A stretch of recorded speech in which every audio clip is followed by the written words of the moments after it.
Welcome, everyone. My name is Susan Patterson. I'm a national leader in the fight against human trafficking and the director through God's Grace Ministry. At this work group today, you'll be hearing from experienced speakers from law enforcement, nonprofits, churches, people who speak at schools, etc., regarding how to get these kinds of speaking engagements and what works to keep our audience engaged. I'm excited to share this work group with you. Without further ado, let's begin. Today is our anti-human trafficking speakers work group. So a lot of people email me and say, well, are you going to teach us how to speak? The answer is no. I'm not going to teach you how to speak. I'm going to teach you specifically what works in speaking to teens, college students, and parents, and how to get, and service groups, and how to get these speaking engagements. If you're someone who you feel God is calling you to speak, Toastmasters gives probably the best training in the world, and they're all over the world. They're in Europe, the US, Canada, Africa, everywhere, and they will teach you to speak.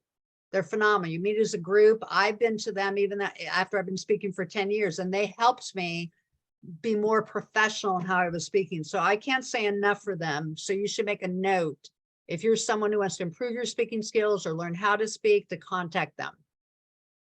So in working with teens, this is important. You want to keep in mind that very often, if you go speak to teens, the youth pastor says, come speak to our youth group on Thursday night or something like that, or even on Saturday morning, or you're going and you're speaking at school. These teens have been in school all day and been talked to and talked to and talked to. And if you come in and just talk at them and give them even more information, they're going to be like a deer in headlights. You need to be interactive with teens. So my presentations are set up for teens where you're asking questions rather than talking at them. I have role-playing exercises. I'll give you an example. Ask them what they should do at the end rather than saying, you should do this, you should do that. That makes you their mother. That, you want to ask them. And for me, this is the best part of speaking to teens. At the end, I say, okay, based on everything you've learned, what do you think you should do? For anyone who contributes to this part of the conversation, I'm gonna give you a piece of candy, and I throw it at them, and they catch it, and they all laugh. But they come up with things I never would have thought of because I am not in their world, and it's almost impossible as a speaker to know everything that's going on in their world. So let them tell you. And they say, ghost my Snapchat. I didn't even know what that meant till afterwards. What that means is on Snapchat, anyone who's on Snapchat with that teen knows exactly where they are. Ghost their Snapchat means they no longer know their location. So they'll come up with all kinds of things that you probably didn't even thought about what they need to do to protect themselves. So you definitely want their interaction. So this is what I meant by an example of asking rather than telling them. So why do traffickers target teens and young adults? It's great what they have come up with. It's everything I would have told them when I asked this question, because teens are naive, because you get more money for a teen, a lot more money than an adult. They actually know a lot of this. And then if they don't tell you everything that you're trying to get to, you just say, that is great. In addition, and then make your point as to whatever it is you're presenting about. So here's another example of a question. The answer is all of them. Any of these people could be a trafficker or recruiter.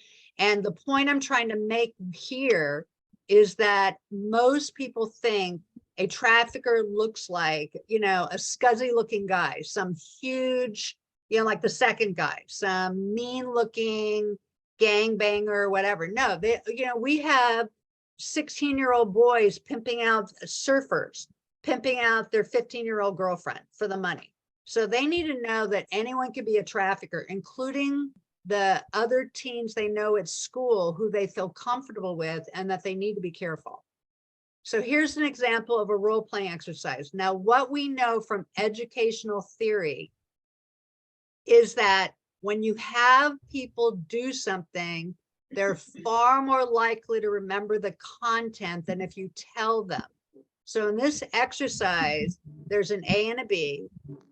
So what do you say to a friend that's being trafficked? For girls, they would say, this is the person who is being trafficked. My boyfriend really loves me. I only do this because I need the money. So they're the victim, and then A talks to them and tells them how they're probably being trafficked and what to do. Then I have them share what they learned from doing this. It's very, very interactive, and they remember. So if you have them do it, they're far more likely to do it after your event and go up to the other teens. What we know about trafficked victims, especially with the Romeo pimp, is that if a girl is talking to a guy that she knows her parents won't approve of, she's not going to tell her parents, but she will tell her best friend. So who's going to know first whether or not some teen is being trafficked? Their friend. So it's really important that when you interact with them, it's not just about how to protect yourself, it's how to talk to your friends if you think they're being trafficked, and how to intervene. So as a result of doing this, we had a 12-year-old boy who went and told the mother of his friend, who was a girl, that he thought she's being trafficked, and they were able, that she was about to be trafficked. She's being groomed to be trafficked. And as a result, she was saved. She was about to run away with this guy, and he intervened because he had been to a teen presentation. These presentations literally are saving lives. Now, you want to make sure, and I've seen all kinds of people do presentations. I've worked with lots of people. A lot of people think that the more brutal they are in their presentation, the more likely the teens are to take it seriously. But there's a problem with that. One is there may be teens in your audience who've been abused, who've been sexually abused. You could trigger them if the language you're using is too brutal, where you want to watch for that. Someone in your audience is very quiet. You want to go up to them and ask them if they're okay. Also, if they're teens, whether it's done in schools or churches, their parents are going to say, what did you learn today? And if they say, I learned that women are raped 10 times a day and they're burned, waterboarded, cut, beaten up, if they don't do what they told them to do, what's the parent's response going to be? They're going to think this was way too brutal, and they're going to complain to the teacher or the church, and you're going to get them in trouble. So instead of saying things like rape, you want to use terms like forced to perform sex act. It sounds much more neutral. Instead of saying victims were cut, burned, beaten, etc., say if victims did not meet quota, they were severely punished. That's not so triggering. It's not so brutal. So we want to be responsible when talking to minors, is the point. You want to make sure your presentation covers sextortion, how destructive porn is. Mine does. You can take my presentations, cut them up, create your own, whatever you want to do. It's fine. I just don't want you putting my name on it if you start changing it around, because I don't know what people are going to do. I've had people go out and change the statistics I have and go for these statistics they found on the internet, which were not true. And I don't, so I have a concern about how I'm represented. So I would rather you just put your name on it if you start changing it. But sextortion is, on December 19, 2022, the FBI issued a safety warning regarding the sextortion of young boys playing video games. Is what they'll do, these pedophiles, they'll send a young boy. In fact, I'll just give you an example that when I was speaking at a Optimus Club, and this woman told me her 8-year-old son was playing with a 10-year-old girl, and this 10-year-old girl sent him a picture of her breast and asked him for a picture of his privates, and he told his mother. Now, very often children don't tell their mother, but this is an example of sextortion where they're tricking children into sending them child porn, which they sell, and then they start blackmailing that child. Sextortion is the fastest growing form of sexual assault in the world right now, and you want to make sure you include it because this is happening. You also want to include the destructive nature of porn. Is, boys are looking at porn, become our future sex buyers. It also causes depression. Porn is very, very, very destructive to the brain because it overstimulates the pleasure centers of the brain. So in order to protect itself, the brain reduces the amount of dopamine receptors. So as a result, that person gets less pleasure from everything. So depression happens. So you want to talk about that because we want to really wake our teens up that porn is from entertainment, to shift their perception of seeing porn as entertainment to seeing porn as a harmful drug. This will help prevent teens becoming future sex buyers, pedophiles, all of it. Now, if you go present at churches, I present a lot to churches, they will want you to be transparent. So send them your presentation. I offer that. That increases their comfort level tremendously, by the way, because especially at churches, they're very concerned that you're going to go in and be very explicit about rape or something like that. And they can't have that. You just can't do that, because again, they're going to get complaints. And and it may traumatize these teens, so you want to be responsible, so send them. And everyone has always said, we love your presentation, but if they don't like something, take it out. That's fine. Now, when you speak at churches, one way to get parent support, because I have had youth pastors ask me all the time, they say, I have a lot of parents who are afraid to have their teens come. They don't know what you're going to say. And I say, great, invite them to come and sit in the back. That immediately increases their comfort level. As a result, most of them don't come. The ones that do come sit in the back. You do not want them seated next to their teen, because their teen, if you do that, won't ask questions and won't participate, because they're totally aware their parents there. And you ask the parents to leave during questions at the end, so that they can share things that they may not want their parents to know, and we need to honor that. Like, they may say, my best friend is sexting and that concerns me. What do I say to my best friend? Well, they don't want their parents to know that. They feel like they're telling on their best friend if their parents hear it, so they don't want their parents to necessarily know this. So you want to ask the parents to leave when you do questions, but invite them, include them. Because churches are a family. If you say to parents you can't come, then immediately they become hyper concerned about what you might be talking about. Presenting to college students, this is different. Now, the thing you're going to find with college students is they think they're way too smart to be tricked. Way too smart. So they're just going to tolerate you. I did a conference where the college students got extra credit if they attended. So they weren't paying attention. They were just there for the extra credit. And all the presenters who were before me, the entire time they were glued to their phone, they weren't paying attention. So I stood up and I said it with intensity. I said, okay, everyone, listen up. I said, how much money do you think a trafficker can make off of you sitting in that chair? And they said 50,000, whatever. I said, no, way over 300,000. And for that much money, they're going to do or say anything to trick you. They're in chat rooms with hundreds of thousands of pedophiles and traffickers talking about what works to trick you. You're up against a gang of sociopaths who are smart, and they're a gang. And believe me, college students as smart as you have been tricked, and they know exactly how to sell you. This got their attention. And I said, today, I'm going to tell you every trick they use, so you know how to protect yourself. And as a result, I got every single one put their cell phone down. I didn't tell them to do that. They all put their cell phone down and paid attention to the presentation, which is what I wanted. So my point is, you're going to have to intervene. And when you go to talk to college students, you need to understand their world. So let me show you what they're seeing. So first of all, prostitution is being promoted as female empowerment.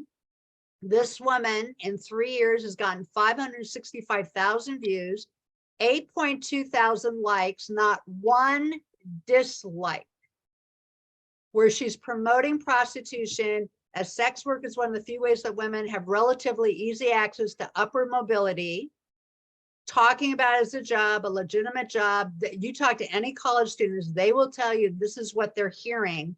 And for anyone involved in prostitution, it's taboo to shame them. So you can't say word one. So the social media campaign that glamorizes sex work is sucking young women to prostitution, being a sugar baby, all of which is very exploitive. What they don't tell them is this, how violent it is. So they promote it as a job, but they don't tell them this. And I'm gonna let you read the statistics. This was done, this group Prostitution Research and Education Organization interviewed 300 prostitutes, and this is what they reported. So I'm gonna let you read this. This is the other thing you need to know about speaking to college, is they think, and by the way, these pimps, these traffickers, who are these good-looking guys, the Romeo pimp, they're at all these college parties because the buyers have told them, we don't want a depressed foster kid. We want a college student to party with. We want an intelligent girl. They're telling the traffickers this. Most people think that the trafficker looks like the guy on the bottom, sleazy guy. No, who they look like is the guy on the top. Sexy, intelligent, confident, clean cut, good looking guys are at these college parties trying to talk these girls into how they can make money, pay off their college loans. This is what they look like. But then once they're into it, they flip a switch and tell them they're not getting the money anymore. And if they don't keep working for them, they're going to kill them or kill their family or something like that. So they suck them in with this social media campaign that's supporting them and sucking them in and getting into prostitution. And then they become trafficking victims. Even if they just stay in prostitution, they're still exploited. They're still beaten up. I mean, it's very, very, very exploitive. The other thing you need to talk about is being a sugar baby. So these are the ads they see. Best sugar daddy sites. They think they're going to wind up with Richard Gere, like Pretty Woman. That's who they think they're going to wind up with and get paid all this money. The other picture is more the reality, this older guy, and even he is better looking than most of the men they wind up with. Essentially, you're being a paid prostitute with one client, and it's exploitive and it will destroy your soul. I know a woman who bought into the whole glamorization of prostitution. Then she had a sugar daddy. She thought it was great. She was making all this money. She was partying hard, thought, you know, she's being so smart and it was a great life. By the end of 3 years, she was suicidal. It took so much from her. And this is something people don't understand. They think they're going to come out of this unscathed or get out whenever they want. It will take from you. It will change your attitude towards men and relationships. You know, and the other thing is the whole time you're involved in that, how are you going to get a great boyfriend? No great guy is going to want you to be their girlfriend if you're involved in this, because a lot of them think they'll have a great guy on the side. That's not what happens. If you're presenting to college students, I highly recommend you see this event that we did, The True Reality of Pimping and Prostitution. Jamie talks about how she was raped 30 times. And, you know, but it became so normal for her. She just was in her head. She would think to herself, okay, you're not going to do anything you haven't done before, you know, and she would just kind of brace herself for it and stayed in it. Armin is a former pimp, and both of them are now out of the life, and they're helping their communities. Armin's helping at-risk youth and telling them don't ever become a pimp. It's brutal, and helps them find a job. Both of them have written a book together that's coming out in June. That's the title of it is From the Streets to the Suites, where they teach street kids how to use their street skills to get well-paying jobs. So these two are contributing to their community in a dynamic way and talk about the life from people who have been in it, which is much more real than, you know, anything. And it helps you understand it so you can talk to it, which is why I recommend that you see this event if you're going to talk to college students. So presenting to parents, what you want to do with parents is give them all kinds of hot tips. If all you do with parents is tell them how traffickers trick kids and all of that, that's not very useful. You need to tell them what they can do about it. So for young children, should never be on the internet, ever. I don't know any law enforcement officer that gives their child access to the internet under the age of 15, by the way. None. Homeland Security, none of them, because they know what's going on. But the kid wants to have something. So you could give them the smartwatch. Teens, well, oftentimes, one thing, you know, teens are very smart. And the other thing about teens that a lot of parents don't think about is they're teaching each other how to be sneaky and get away with stuff and give each other hot tips. So we want to be the people who are giving the parents the hot tips. One of the things teens will do is they'll have an Instagram account. Their parent will say, let me look at your Instagram account. And they'll look through it and it's all cool. And they'll say, this is great. I have this healthy, smart child who's not getting into anything dicey. What they don't know is they should log out of that account and look and see if they have other accounts and log into those other accounts and see what they're doing. And oftentimes what they'll find is that, especially the girls, will have an account where they're showing nudity, because the more nudity they show, the more likes they get. Now, who do you think the traffickers and the pedophiles are searching for? Those girls who have those kinds of accounts. They start talking to them, they suck them in, pretty soon they have a relationship. So, you know, they're putting up a neon sign. Pick me to the traffickers when they do this. So this is another hot tip for parents. And I have a role playing, by the way, I have lots more hot tips. This isn't all of it. I'm just going to give you some examples. I have a role playing exercise for parents in addition to the teens. Again, if they do it, they're more likely to do it. Now, the parents love this because one of them gets to play the teen where they cross their arms and roll their eyes and say, how long is this going to take? I already know that. I'm too smart to be tricked. They pretend like they're the teen, and the parent has to persist in talking to them about how to protect themselves. And they are all laughing at the end, by the way. And this is something you want to do about the middle, because it wakes people up and it enables them to be able to hear more of what you're saying. So we have role playing. Always try to have a role playing exercise if you really want to educate people. So on the education resource tab at our site is my presentation. I have one for teens with a script. I have one for parents with a video if you'd like to use the presentations I have.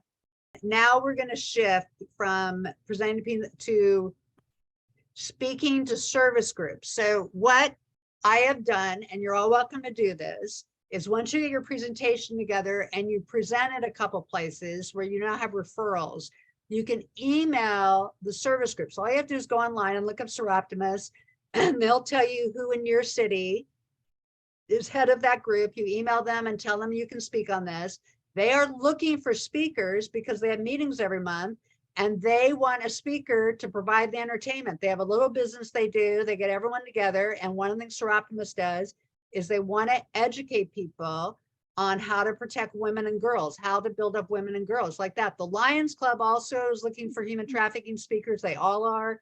So you want to email them in. Now, you don't want to just respond with, oh, thank you for letting me come speak. You actually want to interview them and find out what they do and how they support and what they've done in the past to take action, so that you can focus on that, because you don't just want to be an entertainment speaker. You want to be a speaker who mobilizes the community. So I've talked to Seroptimus where they've had information tables at strip malls, and I tell them where they can find the resources for that on human trafficking. I've talked to Seroptimus where they like to do fundraisers. I will connect them with the nonprofits in the area because they want to know that on who they could do a fundraiser for. So kind of find out who or what they've done in the past so that you can, and prepare that. So when you come, you can talk about it and support them in taking action, you know, and so that what you do is twofold. One is you're teaching them how to protect children, but you're also teaching them how to go out in the community and really take action in the fight against human trafficking. One of the things I tell them to do is, and also this is for churches, is make sure they have this flyer that I created where I show 14 different professions where they can get training. This is really important. We know that 98% of victims will see a health professional while they're a victim. Human trafficking victims, very important they get training. There's trainings for flight attendants. Lots of victims have been rescued. We know that the traffickers spend a small fortune on hair, nails, and makeup for their victims so they look good, which is why cosmetologists, manicurists, and beauticians need to get trained. There are some states that require this as part of their cosmetology school, but this flyer is something you can hand out when you speak, and they will consider you to be very professional. It's at my website on the Mobilizing Your Community tab and the project section. So this is all part of mobilizing the community, in addition to showing people how to protect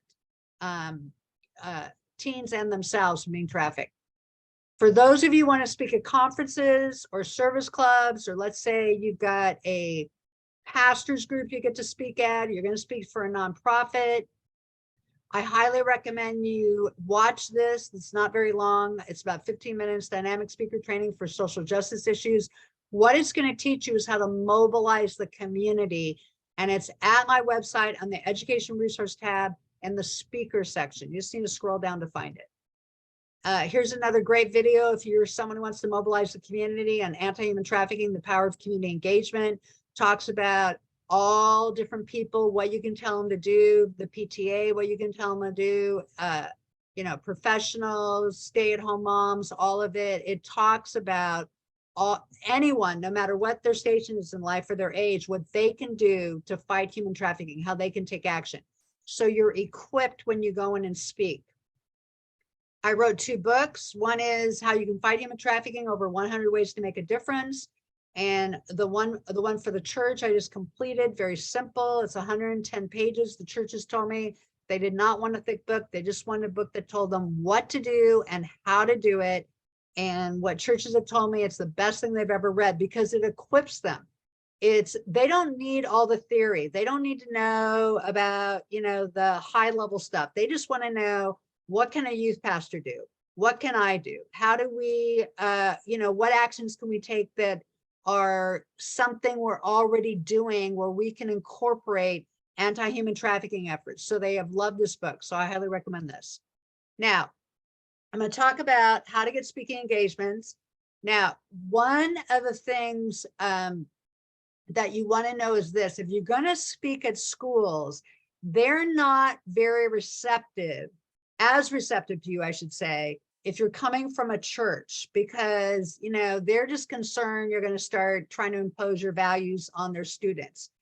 So I recommend that you partner with a nonprofit. Most nonprofits have a speakers bureau, or they have people who speak. And where they're at is this: they have enough staff members to go out and speak for the requests they get. But if you're someone who's going to go out and get speaking engagements and represent them, they love you. And you could say, you know, I speak for Unite Against Trafficking. They're in Texas. They have a speakers bureau. You could be certified by them. And this gives you credibility. When you go speak at schools or you go speak for a service club, you can say that you're, you know, certified by this group, and this is who you're representing, this nonprofit, and they're going to be very receptive. Your local task forces, the Los Angeles Anti-Human Trafficking Task Force, got 3 requests for speaking a day. A day is what they would get. And there's no way their law enforcement officers had the time to go around and do all these speaking engagements. So we created a speakers bureau. The volunteers did, because they didn't have time to do it.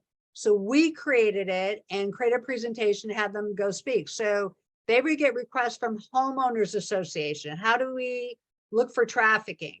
You know, schools, service clubs, all these entities wanted to know. They heard about human trafficking. They wanted to know what they could do about it. So they contacted their local anti-human trafficking task force. So you want to go to your task forces and ask them if they have a speakers bureau. If not, would they be open to you helping to create one for, not necessarily, see how receptive they are, find out how many requests they're getting. And this is a way for you to get speaking engagements. Now, Kathy Perino, who's going to speak after I speak, she's going to tell you how she's gone directly to the school board to get speaking engagement with schools. So that's not something I've done, which is why I've invited people that I know are speaking to share what they're doing. This is just some ways to do it that I'm covering here. I already talked about emailing service clubs, schools. We're going to have Kathy speak. For churches, I've spoken to over 100,000 people in churches. And the way I got my speaking engagements was this, is I would call and find out, because what I found is if I called the church or emailed the pastor, they never returned my phone calls or emailed me back because they didn't know me and they're super busy. So I called and found out what service the pastor did. And I would come near the end, and these are from medium-sized churches, not the mega churches, but the medium-sized churches. They always at the end would stand outside and greet the people who came and say, you know, how's your daughter, whatever like that. And I would come up and I would say, Pastor, and I give my card. I want to introduce myself. My name is Susan Patterson. I'm a national leader in the fight against human trafficking. And I speak for churches. I speak to parents, I speak to teens. And, you know, I would love to talk to you more about it. I know you're busy right now. So if you could just tell me if you're interested in that, the name of your secretary, and I'll follow up with them and set an appointment. And they would say, yes, yes, yes, yes, yes. Contact Sarah, so-and-so, and like that. And I would get the appointment. Now, what I found was in the beginning, I would say, you know, they would say, yeah, I'd love to talk to you. And then I would say, great, I'll email you to get an appointment. 20% of them email me back. They're just too busy. So I got the contact of their assistant because the assistant is somebody I could call, I could follow up with and make sure I got that appointment. Once I got that appointment, I was in. And then, by the way, once you start speaking, you will get referrals. Every time I spoke, there was someone who would say, please come speak at my school. And I would say, I would love to, but you have to go to your school and set that up for me. What they wanted me to do was call their school. You know, it's hard. It's hard to get in. But if a parent says to their school, I heard this woman speak, I want her to speak here, much easier to get in. So if people do come up to you and say, I want to speak here and here and here, have them be your ambassador to that entity and set that up for you so that you can get in. It's going to be much easier for you. So this is the completion of my part. And I'm going to invite Kathy to share next. Okay, so Kathy, go ahead. Why don't you share with us how you've gotten speaking engagements at school? Okay, yeah, that's actually been kind of a small part of what we've been doing. But what happened was I just started calling the school districts, and they don't let you in very well because you have to be a parent of that particular school district. And my kids are grown, but I ended up getting through to the Tustin School District here in California, and they were having a meeting of their vice principals. And the vice principals are the ones you really want to get to because they're the ones. The principal is really busy. He's got a whole lot going on. The vice principal is sort of like the go-to, and they're the ones that make a lot of these decisions. So I ended up doing a presentation at the Tustin School District vice principal meeting, and one lady knew all about it, and she said, "Oh, there's a girl." Yeah. Oh, and the things that we're saying made sense to her. So this girl was being trafficked, and she wasn't quite sure. Another vice principal was very sad when she learned afterward. She said there was a girl who was an honor student, senior in a Santa Ana high school, and she was all of a sudden changed the way she looked, the way her hair, her makeup, and everything. And she decided, I'm just getting a new image. She dropped out of school a semester before she graduated. So it's really important to try to just like Susan. It doesn't get better than Susan. Listen to what Susan says on how to get through to people. At a Bible study, you know, there's a mom, and I was telling moms what I do with the Saddleback Church. And this mom said, will you come to my school? Please come. I'm on PTA. And so I ended up coming and talking to the PTA, but it was just real casual, very just word of mouth. What I've ended up doing was switching the emphasis, like it's like Susan's saying too. Instead of saying, oh, anti-human trafficking and all that, and it just doesn't get much of an audience. There are some really dedicated people, but I switched to a series that I'm doing throughout this year called Staying Safe in a Crazy World. And, you know, we did have a man come, and he was a school site officer, and he does things about presentations about school shootings and threat assessment, as well as online safety and just safety in general. So he came, and it was a wonderful meeting. Susan's book, I'll tell you, Susan's book, this book is one of the best. Chapter 5, fun anti-human trafficking activities for youth.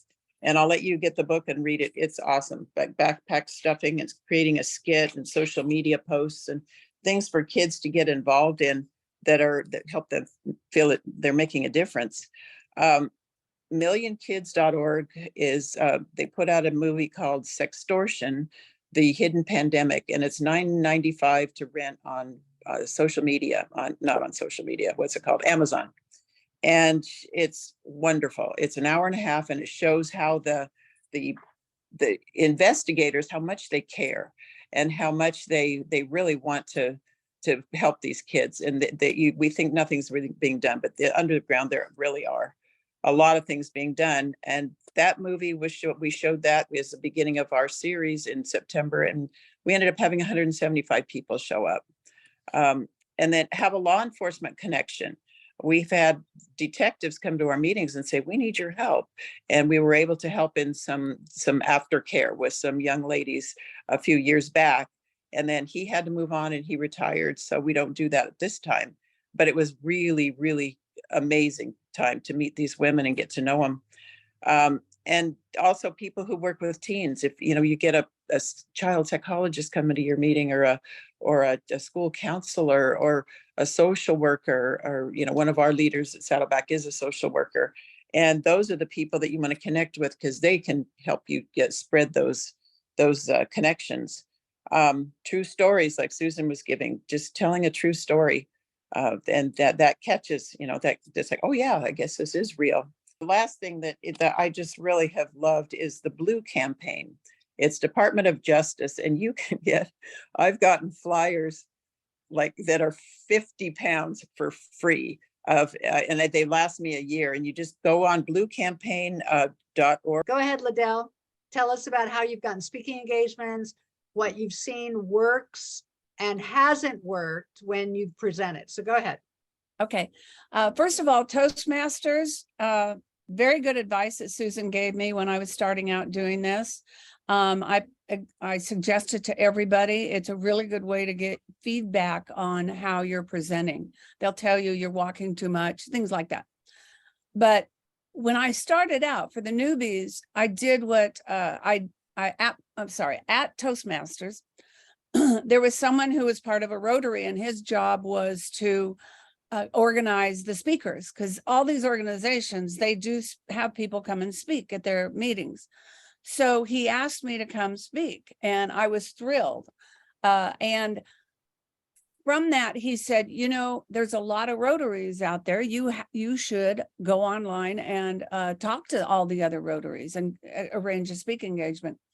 And this is such a God thing. I love telling this story. You're in the beginning, you're a little insecure. Is this really what God wants me to do? I got online to the Rotary website and Google and asked for Rotaries near me, and I was going to work out geographically. And within 10 minutes of the very first Rotary I contacted, I had a response. Within 20 minutes, I had a date to speak to their group.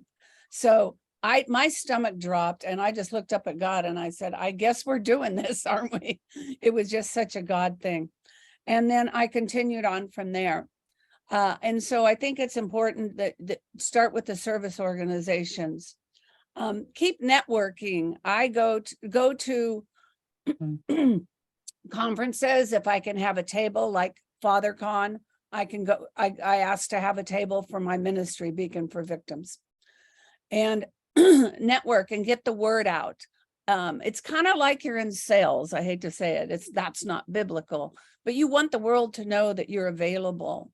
And as Susan said, when you give a presentation, it's not unusual for someone to come up afterwards and say, hey, can you speak to my group? But I'm going to take it a little further and say, don't just assume that they're going to say, oh, I'm with a Rotary, or I'm with Saddleback Church, and I want somebody to come speak. Tell them, say, do you belong to a church? Do you belong to an organization? And suggest to them, I would love to come talk to your group, your neighborhood watch. Just out and out suggest it, because people aren't always thinking that direction, and you'll spark them to do that.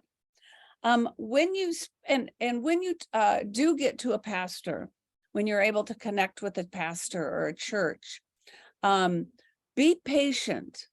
There was one church that someone came up to me and wanted me to speak at their church, and she connected with her pastor, but that took a while to do that. And she was willing to host this event. And then that took a while. And then he finally called me and was all excited, wanted me to, he was going to contact me tomorrow. I figured the following Sunday I'd have a speaking engagement.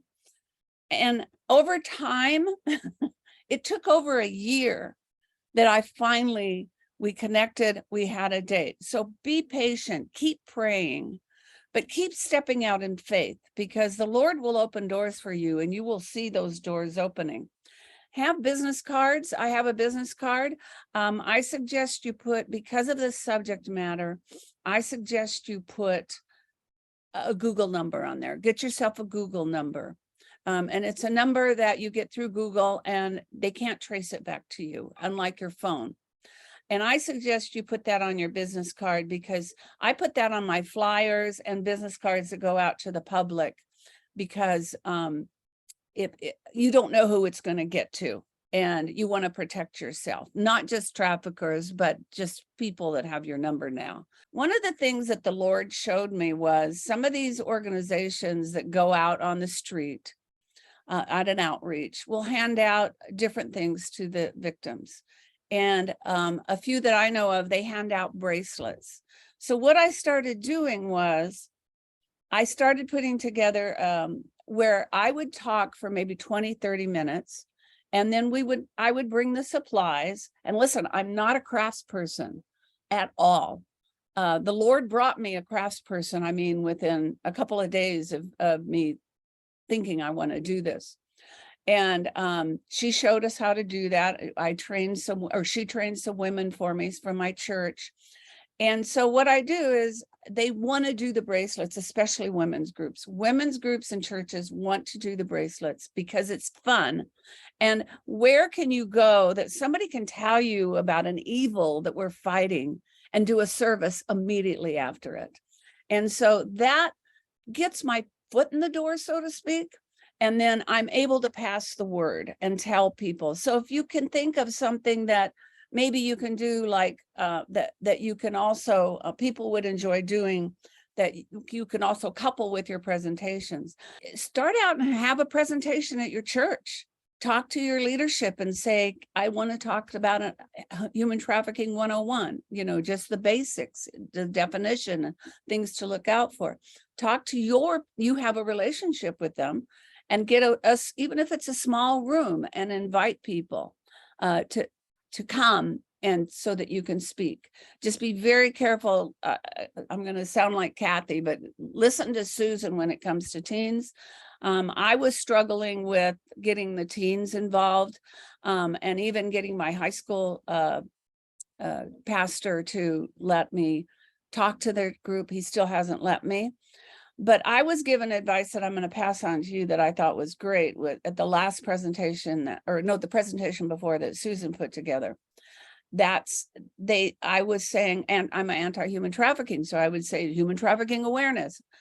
Parents don't want to hear it. I don't know if any of you have talked to parents. Some of them, they just eyes glass over. They don't want to hear it. They don't want to believe that this is happening to their kids. It hurts them in the heart, and I can understand that. So I'm doing an event on May 6th that I've changed it now. It's keeping your child safe. And that was at the advice of this panel at one of Susan's conferences that she does on Zoom, like today. And that's reframing it is, I feel it's opening doors a little better. And I think that's going to help. Good morning. Is my audio working now? Yes, it is, Charlotta. Yay. I've been trying to work on it. Okay, I'm just going to share. I do set on the, thank you for being here. Allow me to be here today, and thank you for what you're sharing. I appreciate your ministry. I just wanted to share just a little bit of some of the things that we've been doing. I do work with HSI, but I also work outside my job with lots of agencies regarding human trafficking. We've seen a uptick, if you will, the last 2 years on sextortion, which individuals have been targeting, the subjects have been targeting males, teens between the ages of 13 to 16. We've seen with that an increase of suicidal ideations and stuff. So I'm glad you're not only talking about this problem, but also talking about the fact that we also need to get out there and educate parents, community, and also have resources for the parents. So with that, with me being on the task force, I just wanted to mention, I'm so glad you mentioned it as a resource, as a speaking opportunity, or to learn about how to help your communities, because our task force do train the trainer. We train community members who are interested to go out there. Obviously, like you said, we can't be everywhere, and we get lots of requests for speaking. So great point. I also personally have my personal ministry is to connect with one church a quarter, and I've been doing that for the last 3 years. What I've been successful in that arena, and not only when I am I'm get the opportunity to go talk to the church, but with working with the pastor, whether it's the senior pastor or the youth pastor, or a minister of their some sort, they start to kind of talk to me about how back in the day when society thought that the pastors were supposed to do everything, like they were the counselors, the marriage counselor, the whatever was going on in your family. You went to the pastor and they took care of everything. Now the pastors are that I'm working with, I've seen they more or less want to embrace community partners and the social workers, the what we're doing here. Anyway, they've been great. So what I've seen with that spin off from that, they have a once a quarter, some of the churches will have a meeting where they invite service providers to bring resources or whatever to their church members after church, and they spend a whole hour walking around the tables or whatever and sharing what you can do and as community members with the family. So that has been a plus for me. Also, connecting with the Rotary Club is good. With the school was difficult for us. You cannot say sextortion. You can't say human trafficking, but like you guys mentioned, and I don't want to keep going over what you already mentioned. You are on point. That's all I want to say. You guys are on point. You do have to rebrand it, which underneath we know what we're trying to put out, but sometimes just going into school saying, I want to talk about sex is totally different. So you have to present it like safe boundaries, dating, staying safe online, and those are things that we do. And I think I've talked enough. So thank you. Kathy, before I have you speak, I just want to address something that Liddell said that I just thought of. Is I know that parents, I used to go to churches and schools all the times, and they would say, human trafficking is not happening here. We're not in one of those communities, meaning like a gang community or something. And what I found worked is to quote statistics, the statistic being 25% of minors will be sexually solicited online. 25%, only 20% will tell their parents. So now they're left with, well, maybe this is happening and they haven't told me. And then they'll go back and they'll ask their child if they've been solicited. And oftentimes they'll find out that they have. And that wakes them up. And that's how you get support. But when you come in with statistics, it's going to get their attention. Otherwise, they can see you as, what do you call someone who's just passionate about something, but they're kind of clueless. Like, they think that something is happening, but it really isn't. Not a conspiracy theorist, but somebody like that. They could actually see you as that. If they think they live in this nice gated community, middle class, their children go to Christian schools, all the rest of it. I have talked to principals of Christian schools, and they will tell you that there are students who are trafficked online, and in some ways they're more vulnerable because they're so naive. Like that. So anyway, statistics help. So go ahead, Kathy. All right. Well, thank you. Well, the organization I'm with is Freedom Calling out of Arroyo Grande.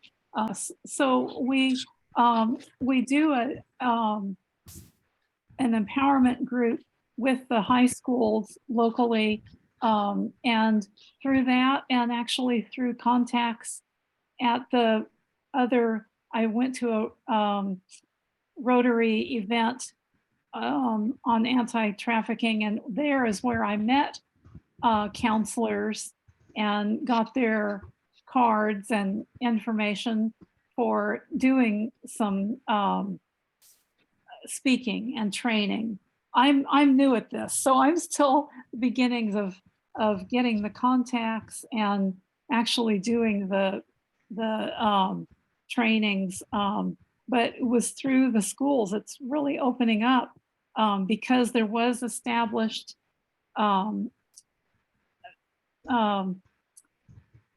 there was a contact established with doing the empowerment groups, and that was very effective with the high schoolers, and we've done it in middle school also. So it's just word of mouth with and then we're also doing it in health departments and are in the health classes of the schools. Fantastic. Yeah. Yes, and a lot of schools, by the way, they're required to do it. In California, Yeah. we're required to do sex trafficking, domestic violence, and rape awareness once in junior high and twice in high school. And I've talked to principals who had no idea that law was there. And I was talking to one, and he said, hold on a second. And he did a search. And sure enough, it was in his email. He knew what to search for. So this is something, by the way, you can gently go to schools. You can find out if they have a law in your state.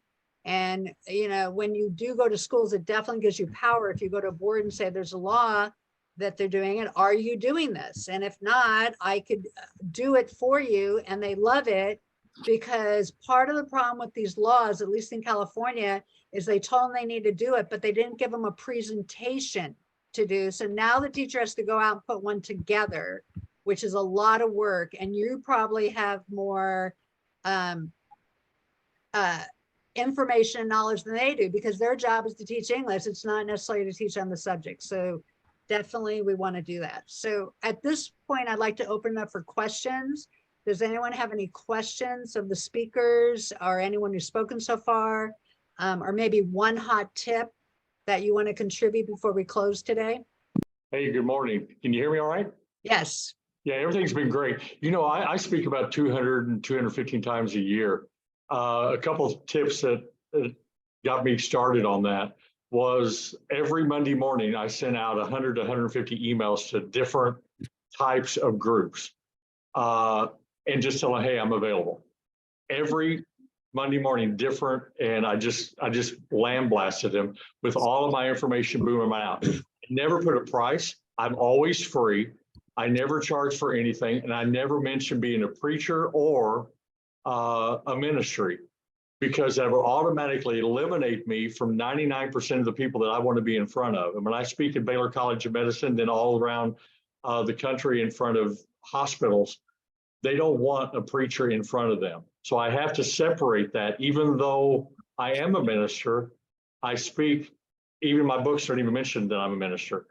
I try to keep that separate.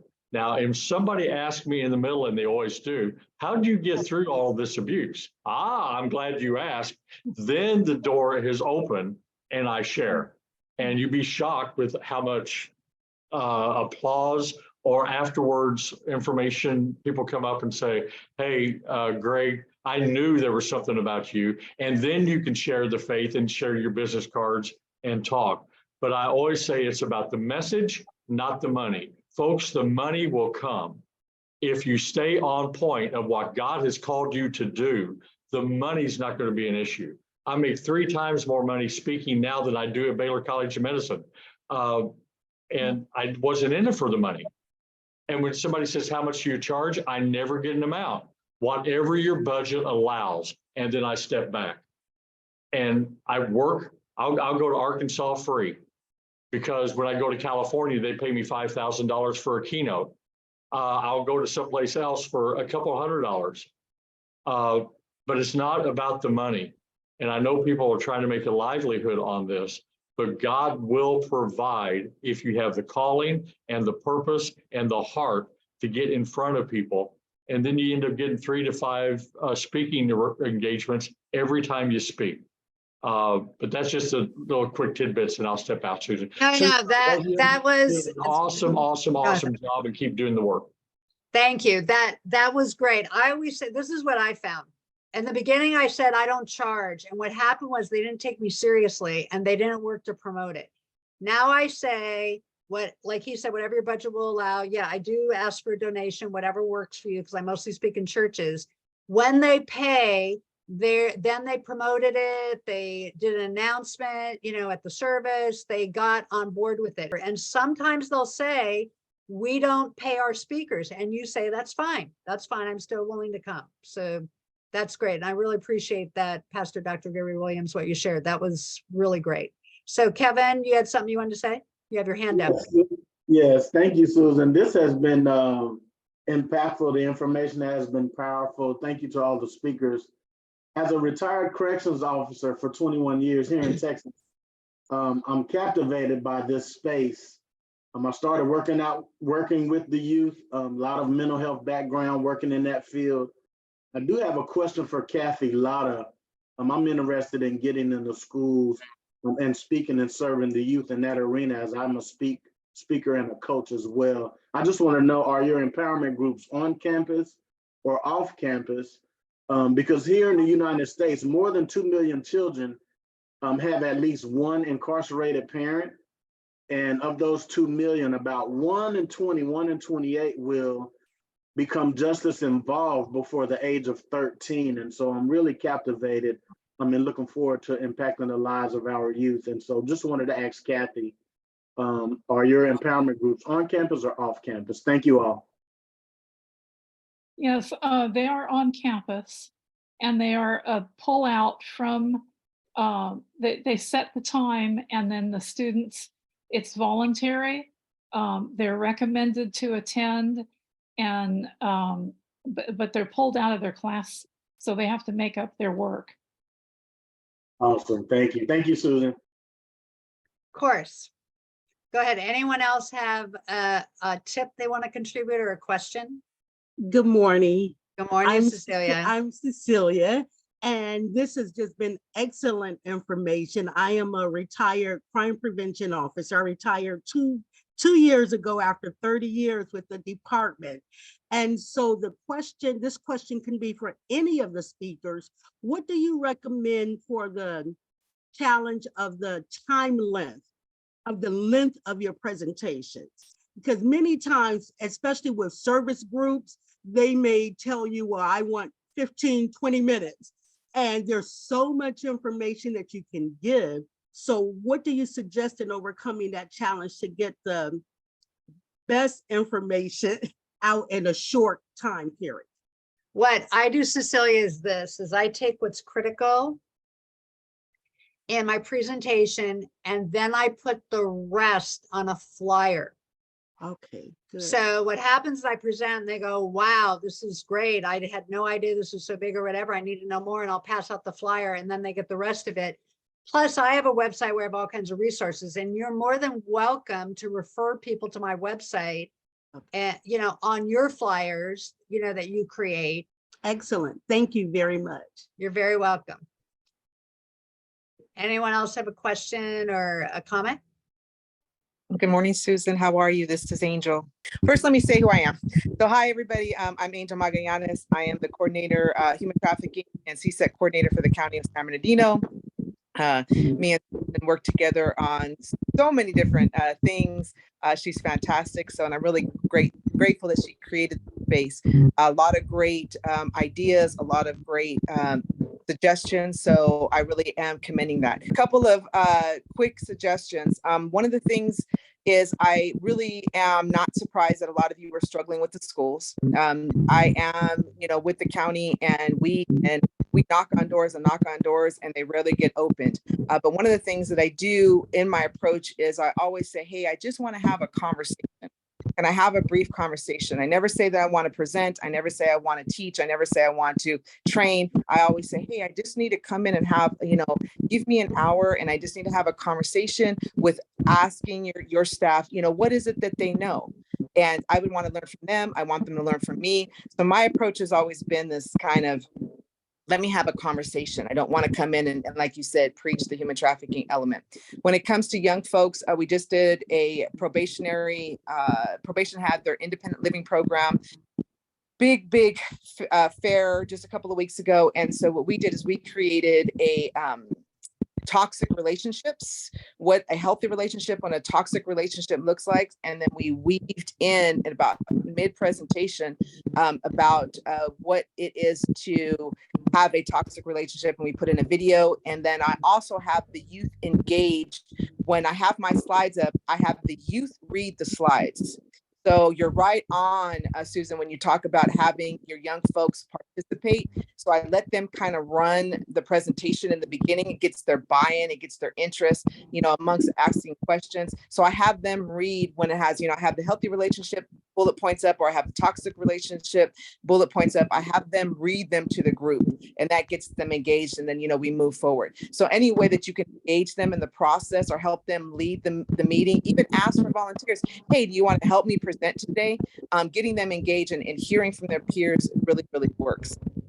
As far as the length of, I like the question that was just said, or the statement that was said about how long, you know, can you have? For me, I will just speak specifically for me. I'm very passionate about the work that I do, and I want to give the topic justice. So when I get asked that question, I kind of give it that response in the sense that, hey, you know what, this is something that's very near and dear to me, and give it the essence that it needs. You know, I need about an hour, maybe an hour and 15 minutes. I can get through it, and then, you know, a little bit of time. So if you can cushion me with like an hour and a half or give me that grace, then I appreciate that. If you need something a little shorter, I typically refer out, only because for me personally, I'm extremely busy. I can't come in and do a 15-minute presentation. I can't do a 30-minute presentation. And when it comes to the faith-based community in my area, I send them to Susan. So I don't do the faith-based. I call Susan, I email Susan, or I connect them and say, hey, have Susan do it, because she's got that touch. I come from a different perspective, and I talk specifically about the minors and the children that are trafficked within our San Bernardino County. So those are just a couple of things. I've been doing this about 6 years now, and I've learned so much. And every group and every training you go out to is different. You know, when you present to law enforcement, you got to come from kind of a law enforcement mentality. I do tell my law enforcement whether it's sheriff, PD, whatever it may be, I said, you know, I want you all to understand that you all are social workers with guns.